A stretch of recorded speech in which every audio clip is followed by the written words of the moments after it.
علی سیدنا محمد وعلی آل سیدنا محمد بعدد کل ذرۃ مئات الفاظ مرتين سورہ البقرہ آیت نمبر 72۔ اب اللہ تعالیٰ یہود مغضوب علیہ کس وجہ سے ہوئے، اللہ کی رحمت سے کس وجہ سے دور ہوئے، ان کی اللہ تعالیٰ خصلتیں بتا رہا ہے۔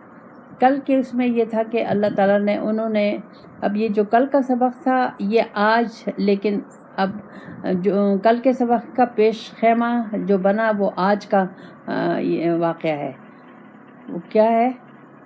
وَإِذْ قَتَلْتُمْ نَفْسًا فَادَّارَأْتُمْ فِيهَا وَاللَّهُ مُخْرِجٌ مَا كُنْتُمْ تَكْتُمُونَ۔ اللہ کہتا ہے جب تم نے ایک خون کیا، ایک آدمی کو قتل کیا، تو اس قاتل کو چھپانے کے لیے تم ایک دوسرے پہ تہمتیں لگاتے رہے، لیکن اللہ تعالیٰ اس کو ظاہر کرنا چاہتا تھا جس کو تم چھپانا چاہتے تھے۔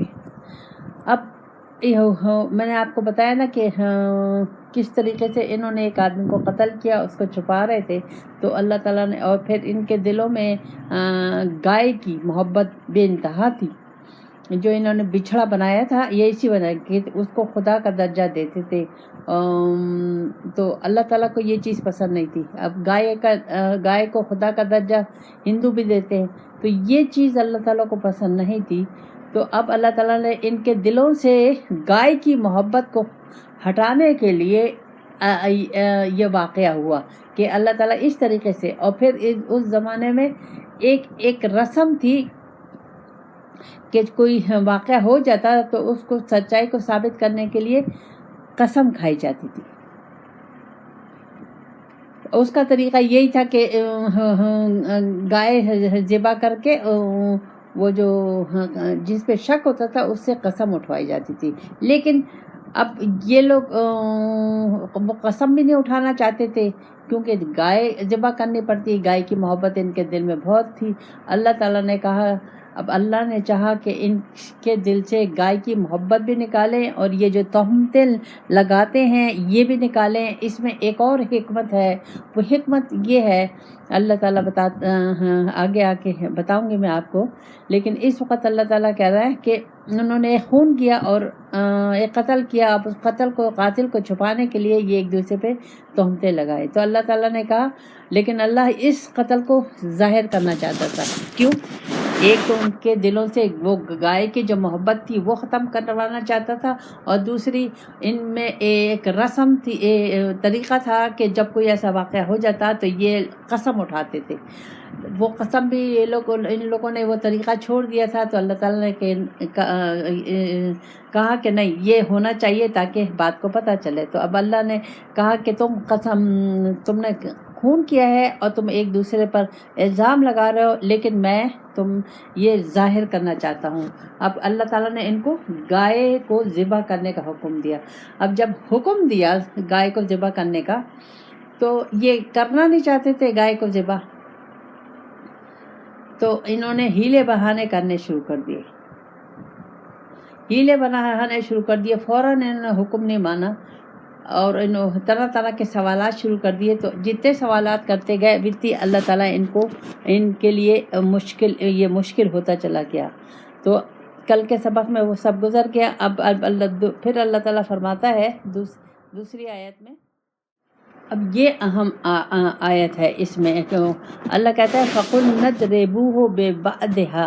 اللہ تعالیٰ نے حکم دیا کہ یہ جو گائے تم نے ذبح کی ہے اس کا ایک ٹکڑا لے کے، وہ جو آدمی مر گیا ہے، اب اس پہ تو کوئی گواہی نہیں دے رہا تھا، کوئی مان ہی نہیں رہا تھا کہ ہم نے قتل کیا ہے، تو اب اللہ تعالیٰ اس کو، یہ قاتل کو ظاہر کرنا چاہتا تھا، تو اللہ تعالیٰ نے کہا کہ نہیں، اب تم ایسا کرو کہ اس گائے کو ذبح کرو، اس کا ایک ٹکڑا اس کے ساتھ مردے کے ساتھ لگاؤ۔ تو اللہ تعالیٰ کذالک یحیی اللہ الموتى ویریکم آیاتہ لعلکم تعقلون۔ اللہ کہتا ہے میں اس طریقے سے زندہ کرتا ہوں اور تمہیں دکھاتا ہوں اپنی نشانیاں، اگر تم عقل سے کام لو۔ اب اس کو ہم اس طریقے سے سمجھیں گے کہ اللہ تعالیٰ نے ان سے کہا کہ تم اس پہ قسم کھاؤ، جو ان کا طریقہ تھا، وہ جو انہوں نے چھوڑ دیا تھا، اب وہ کرنا نہیں چاہ رہے تھے. ایک تو گائے نہیں ذبح کرنا چاہ رہے تھے، اور پھر وہ قاتل کو سامنے نہیں لانا چاہ رہے تھے. تو اللہ تعالیٰ نے کہا نہیں، گائے بھی ذبح کرو اور اس کو تم قسم بھی کھاؤ. تو اب اللہ کے کہنے پہ انہوں نے گائے ذبح کی اور پھر قسم کھائی. تو اب اللہ کے لیے مشکل نہیں ہے کہ اللہ کسی مردے کو زندہ کر دے، لیکن یہاں اس طریقے سے نہیں ہوتا. جو اللہ کا قانون ہے، جیسے انہوں نے اپنا قانون توڑ دیا، ایسے اللہ بھی اپنا قانون توڑ سکتا ہے. اللہ کے لیے کچھ مشکل نہیں ہے. لیکن یہ اس کو اس طریقے سے نہیں سمجھیں گے، اس کو اس طریقے سے سمجھیں گے جیسے اللہ تعالیٰ نے کہا ہے کہ قصاص میں زندگی ہے. قتل کا بدلہ جب لیا جائے، اللہ تعالیٰ نے قصاص لکھا ہے کہ جب جو قاتل ہے، اگر ایک آدمی نے ایک آدمی کو قتل کیا، کسی کے بھائی کو قتل کیا، تو وہ اسی کے بھائی کو قتل کرے گا. یہ نہیں کہ وہ کسی اور کو قتل کرے گا یا اس کے باپ کو قتل کرے گا یا کسی کوئی اسی شخص کو قتل کرے گا. یہ طریقہ ہے. اور قصاص میں زندگی ہے. تو اللہ تعالیٰ یہ چاہتا ہے، اب جیسے پھانسی کا حکم ہے، اللہ تعالیٰ نے پھانسی کا حکم دیا ہے، اللہ تعالیٰ نے ہاتھ کاٹنے کا حکم دیا ہے، اللہ تعالیٰ نے سنسار کرنے کا حکم دیا ہے. تو اللہ کے کام میں، ہر کام میں حکمت ہوتی ہے. اگر اب آج ہمارے ملک میں جس طریقے سے بچوں کو اغوا کیا جاتا ہے اور ان کو تکلیف دے کے ان کو قتل کیا جاتا ہے، آج ایسے لوگوں کو پھانسی پہ لٹکا دیا جائے بھری شہر کے اندر درمیان میں، تو یہ قتل رک جائیں گے. اتنے جو قتل ہو رہے ہیں اور عدالتیں بھری پڑی ہیں، وجہ یہی ہے کہ پھانسی نہیں دی جاتی، سزا نہیں دی جاتی، لمبے لمبے عرصے تک مقدمے چلتے رہتے ہیں، جھوٹی قسمیں کھائی جاتی ہیں، مال دولت لیا جاتا ہے، پیسے لیا جاتا ہے. یہ ہمارے ملک میں کیا ہے، بڑے بڑے جو امیر لوگ ہیں سب قاتل ہیں، سب چور ہیں، سب ڈاکو ہیں اور سب بچے ہوئے. تو اس سے معاشرہ تباہ ہو جاتا ہے. اللہ تعالیٰ نے اسی لیے کہا ہے کہ قصاص میں زندگی ہے. اگر تم قصاص لوگے یا اس کو سنسار کرو گے یا اس کو ہاتھ، ایک آدمی چور، لیکن یہ بھی نہیں ایک آدمی چور ہے اور اس کے ہاتھ کاٹنے کا حکم ہے. اب یہ نہیں کہ ایک آدمی نے چوری کی ہے اور ہم نے اس کو پکڑ کے کر دیا، نہیں، اس کا طریقہ ہے. یہ ایک فقہ کا وہ ہے. اللہ تعالیٰ نے طریقہ لکھا ہے. یہ نہیں کہ 4 آدمی اس پہ گواہ دیں گے. اب ایک کسی نے زنا کیا ہے اور اس کو پکڑ کے ہم مار دیں، نہیں. اللہ تعالیٰ نے کہا ہے اس پہ 4 گواہ لاؤ گے. تو جو گواہ، جو اللہ نے جو طریقہ بتایا اس طریقے سے ہوگا تو معاشرہ پاک صاف ہو جائے گا اور اللہ والوں کا معاشرہ ہو جائے گا. تو اللہ تعالیٰ یہاں کہہ رہا ہے کہ یہ ان کا طریقہ تھا کہ قصاص لو، چھوڑو نہیں دشمن، اس کو جو قاتل ہے اس کو چھوڑو نہیں، اس کو سزا ضرور دو تاکہ آئندہ اور قتل نہ ہو اور معاشرہ خراب ہونے سے بچ جائے. تو اللہ کہتا ہے اس میں یہ میری آیتیں ہیں، میری ہر آیت میں حکمت ہے اور تم لوگوں کے لیے فائدہ ہے اگر تم عقل سے کام لو. ہم لوگ کیا کر رہے ہیں، ہمارے معاشرے میں کیا ہے، مسلمانوں کی کیا حالت ہے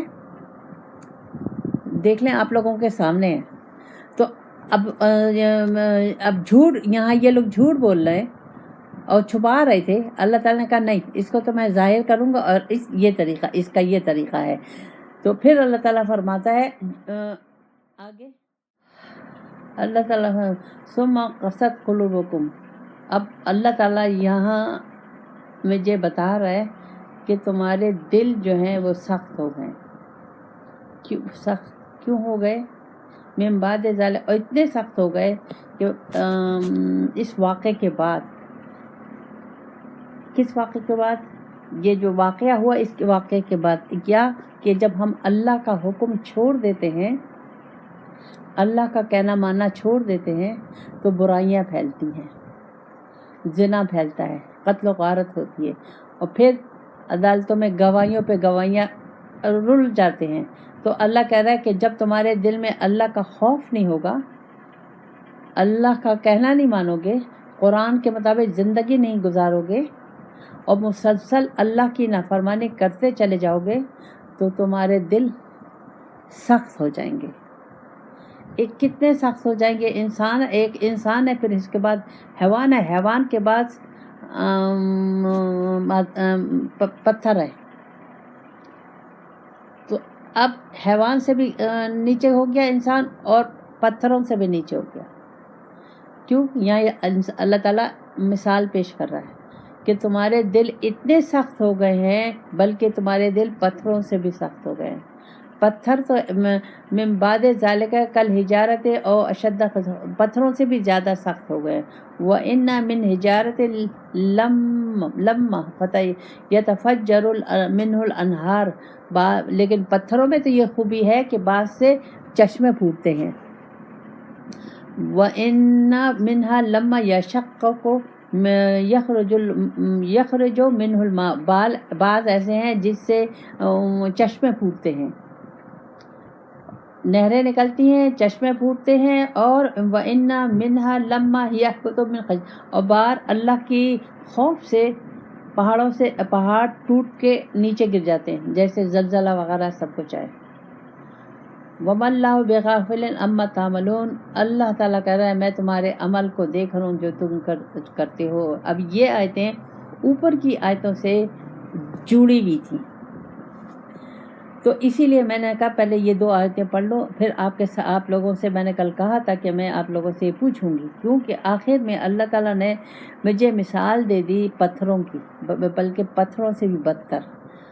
تو اب جب ہمارے دل سخت ہیں، اب ہمارے دل تو سخت ہیں، آپ لوگ دیکھ رہے ہیں کہ کیا صورتحال ہو رہی ہے، کیسے قتل ہو رہے ہیں. باپ کو بھی قتل کر رہے ہیں، ماں کو بھی قتل کر رہے ہیں، بھائیوں کو بھی، معصوم بچوں کو بھی، 5 مہینے کی بچی کو بھی قتل کر دیا. یعنی یہ سب آپ کے سامنے ہے، اس کی تفصیل میں جانے کی ضرورت نہیں ہے. ہمارے معاشرے میں جو کچھ ہمارے سامنے، تو اللہ تعالیٰ میرے دل کی مثال پتھروں سے بھی بدتر کو دے رہا ہے. یہ کیوں؟ کیونکہ میں مسلسل اللہ کی نافرمانی کر رہی ہوں. یہ اللہ تعالیٰ اس میں کہہ رہا ہے کہ اگر تم نے میرا کہنا نہیں مانا اور قرآن و سنت کے مطابق زندگی نہیں گزاری، تو تم جانوروں سے تو بدتر ہو جاؤ گے، لیکن پتھروں سے بھی گئے گزرے ہو جاؤ گے. یعنی سب کچھ تمہیں ختم ہو جائے گا. تو یہ اللہ تعالیٰ نے مجھے یہ بتا دیا کہ ہوشیار ہو جاؤ، غفلت سے نکلو. تمہاری زندگی میری لیے ہے، میں نے تمہیں اپنے لیے بنایا ہے، تمہیں میری بندگی کرنی ہے، تمہیں میری رضا میں لگنا ہے، اور میں نے تمہارے لیے اپنا محبوب دیا ہے اور قرآن دیا ہے، اس کے مطابق تم زندگی گزارو گے تو تم فرشتوں سے بھی اوپر چلے جاؤ گے. اور اگر تم نے اس کے خلاف زندگی گزاری تو اللہ کہتا ہے کہ تم اپنے کو مومن کہو، تم اپنے کو مسلمان کہو یا یہودی کہو یا نصارہ کہو، مجھے کوئی فرق نہیں پڑتا. جب تک تم مجھ پر ایمان نہیں لاؤ، آخرت پر یقین نہیں کرو اور اس کے مطابق عمل صالح نہیں کرو گے، میں تمہیں یہود، نصارہ، مشرک، مجوسی کے ساتھ ہی کھڑا کروں گا. اب ہمیں دیکھنا ہے کہ یہ جو اللہ تعالیٰ نے مجھے اس میں سب کچھ بتایا، تو اب مجھے سمجھنا ہے اس کو کہ کس طریقے سے ہم اس کو سمجھیں اور اس کو اپنی زندگی کو بدلیں، اپنے ارادوں کو چینج کریں اور اپنے عمل کو چینج کریں، اپنے دل کو چینج کریں، اپنی سوچوں کو چینج کریں، اپنی زبان کو چینج کریں، اپنے معاملات کو چینج کریں، سب اللہ اور رسول کے، تو جبھی بات بنے گی. ربنا آتنا فی الدنیا حسنۃ وفی الآخرۃ حسنۃ وقنا عذاب النار.